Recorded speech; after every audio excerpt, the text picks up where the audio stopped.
What's going on, everyone? My name is Nicholas Merton here at Data Dash, and today is July 27th of 2020.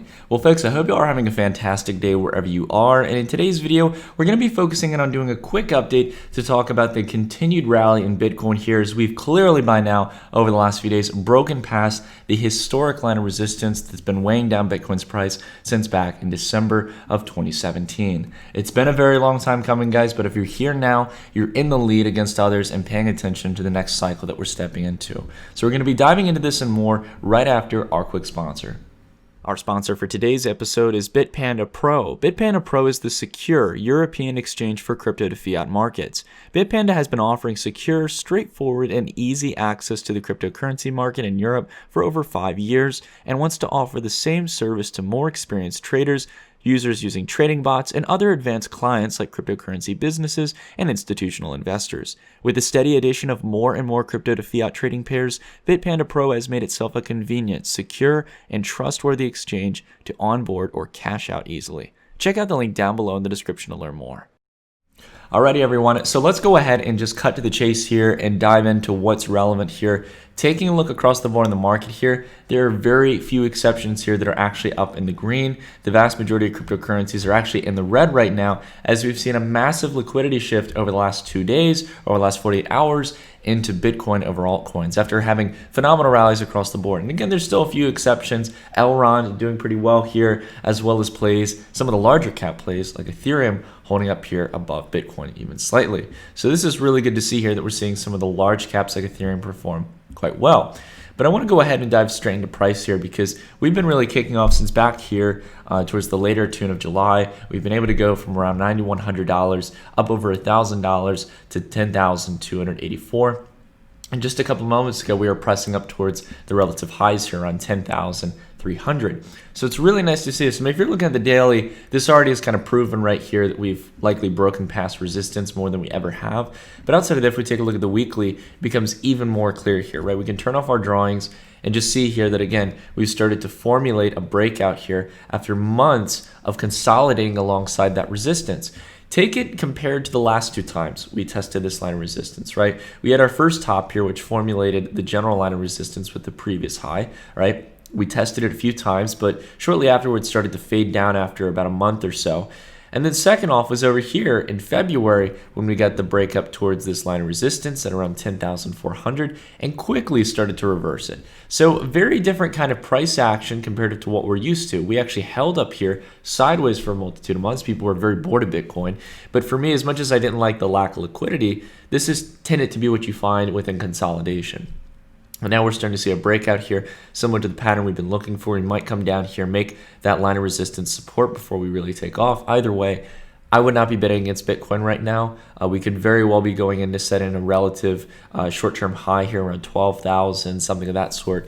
Then eventually testing above here around 14,000. But the thing I'm really, focusing on here, guys, is that there is an opportunity to possibly trade Litecoin and Ethereum and Cardano and some of the other blockchains out there, some of the bigger protocols. I think that's going to be the only class of altcoins that are going to really do well here in the next week or two. But as much as I do believe that those blockchains and protocols might do well, and I have some positions in some of them, the major thing I'm watching for is a discount opportunity, and that's in decentralized finance and enterprise blockchains. So first off here, the biggest category is decentralized finance, and I'm taking a look at the aggregate ratio, or basically the aggregate index that I've created between REN, Kyber Network, and Bancor. And we can see here that historically we've had about 40% corrections here, and it looks like we're about to get another one of those here over the next few days, probably a little bit earlier than what we've seen here in the past. So again, I think we're going to be getting about a 40% correction. We've already seen the vast majority of that, but I think it could even go a little bit lower, possibly down here towards around 8,000 sats. Again, I always like to be a little bit eagerly bullish in this case and be a little less, how do I put it? The terminology I usually use is be a little less greedy than the other person, right? So basically, maybe 30% discount's enough for you. Who knows? It doesn't really matter. Maybe you might be more pessimistic and say, Nick, this looks like this could go to 7,000 or 6,000 on the aggregate index, whatever it may be. But again, you guys can type these. I know that some of you cannot save these aggregate indicators because you might need the higher version of TradingView. But again, you can always just type these out. You can see them as I use them in the video up here. It's just a very simple math equation here where you're basically adding these 3 different types of crypto pairs, putting them in parentheses, dividing by 3 to get an average weight. And then there's other things as well. There's also the Oracle index that I've created between RLC, Link, and Band Protocol. The problem is that there is some other ones like Teller and a few others, but we don't have that price action to work with. So we can see here, very similar kind of thing.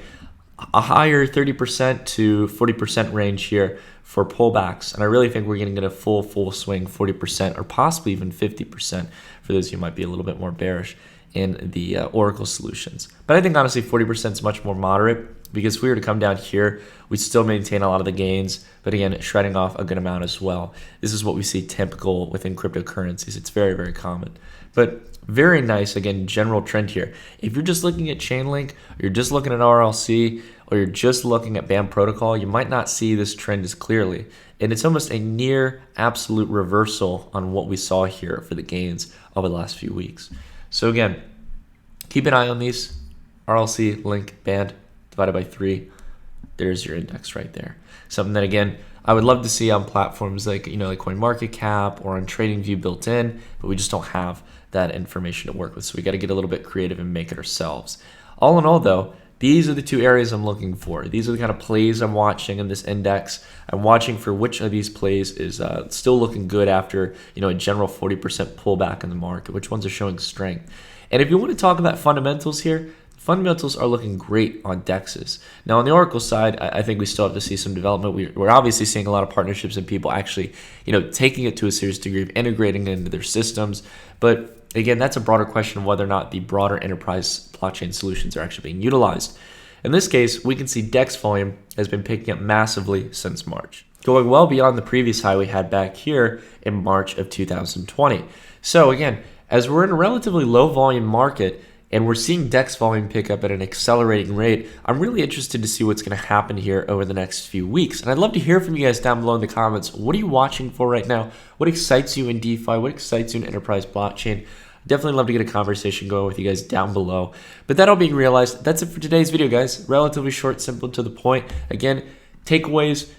Do not bet against Bitcoin here over the next week or so. That's why, again, we took some altcoin profits back here during late June as we started to anticipate a possible breakout here. Again, it was kind of both scenarios were really going to be bad for altcoins. If Bitcoin really accelerates highly, it's probably not going to be that altcoins do that well and they start to lose dominance. And if Bitcoin was to sell off, altcoins usually sell off harsher.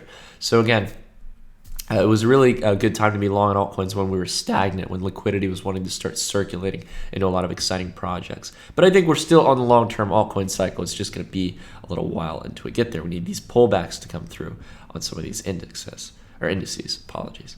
So anyways, guys, that's it for the video. Thank you all so much for watching, and I'll see you all in the next one. Stay tuned.